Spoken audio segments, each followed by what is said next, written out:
Hello बच्चों, let's read this question. The question says how many of the following events belongs to S phase of cell cycle. हमसे पूछा गया है यहाँ पे जो भी इवेंट्स बता रखे हैं उनमें से ऐसे कौन कौन से इवेंट्स हैं जो कि एस फेज के दौरान होते होंगे। तो यहाँ पर जो हमारा की कॉन्सेप्ट यूज होगा that is S phase of cell cycle. S phase यानी कि synthesis phase of cell cycle.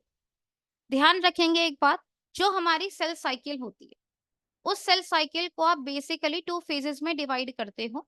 एक होता है इंटरफेस जहाँ पे सेल अपने आप को प्रिपेयर करती है डिवीजन के लिए, और जो दूसरा फेज होता है उसे हम कहते हैं एम फेज, जहां पर जाकर सेल एक्चुअल में डिवाइड करती है।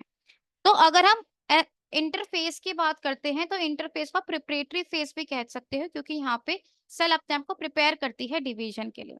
इसको आप थ्री पार्ट्स में, थ्री स्टेजेस में या थ्री फेजेस हम कह सकते हैं उसमें डिवाइड करते हो। और वो थ्री फेजेस क्या है? G1 फेज, S फेज और G2 फेज। यहाँ पे जो हमें डिस्कस करना है वो है हमारा S फेज। G1 फेज के दौरान जो आरएनए है, प्रोटीन्स हैं, ऑर्गेनेलीज हैं, उनका डुप्लीकेशन होता है। एस फेज के दौरान क्या क्या इवेंट्स होते हैं पहले उनको देखते हैं। एस फेज एक ऐसा फेज है जिसको मैंने बोला सिंथेसिस फेज।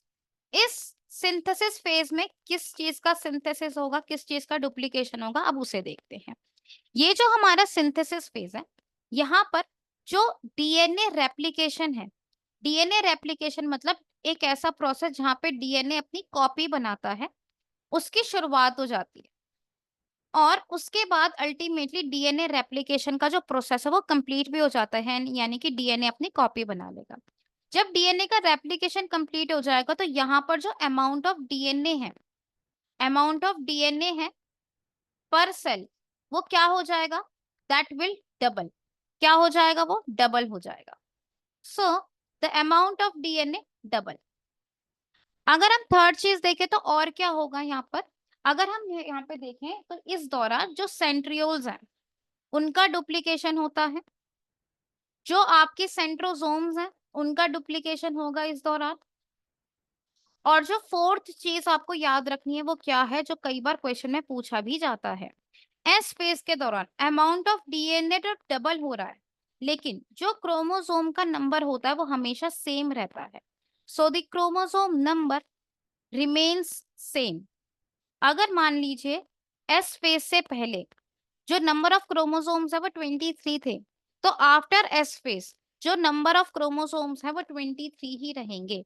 यानी कि जो क्रोमोसोम्स का नंबर है कभी भी उसमें आपको चेंज देखने को नहीं मिलेगा। तो आइए देखते हैं कि जो भी हमें गिवन ऑप्शन है उनमें से हमारा करेक्ट ऑप्शन कौन सा होता है। फर्स्ट वो कह रहा है doubling of amount of DNA per cell. Yes, अभी बताया डीएनए रेप्लिकेशन होगा, डीएनए का अमाउंट डबल हो जाता है per cell. Initiation of DNA replication, this is also correct. Duplication of centrosome, अभी बताया, this is also correct. Fourth वो कह रहा है synthesis of protein for cell division. No, this is wrong. क्यों ये रॉन्ग है? ध्यान से समझिएगा। अभी मैंने बताया था G1 फेज, तब मैंने आपको बताया यहाँ पर जो प्रोटीन है, जो आरएनए है, जो ऑर्गेनेलीज है, उनका डुप्लीकेशन हो रहा है। ठीक है, तो ये जो मेजर प्रोटीन का डुप्लीकेशन है या सिंथेसिस बेसिकली जो है वो G1 फेज में हो जाता है। और जो G2 फेज है वहां पर आपको ट्यूबुलेंट प्रोटीन का सिंथेसिस देखने को मिलता है। लेकिन एक बात आपको याद रखने की, एस फेज में कभी भी आपको प्रोटीन का डुप्लीकेशन देखने को नहीं मिलेगा। तो अगर हम देखें, ए ऑप्शन में हमें दे रखा है नन, सेकंड में दे रखा है 1, सी ऑप्शन दे रखा है 2 और डी ऑप्शन दे रखा है 3। तो हमारा जो करेक्ट ऑप्शन हो जाएगा, जो हमारा करेक्ट आंसर यहाँ पे बन जाएगा, that would be option D. I hope you understood it well. Best of luck.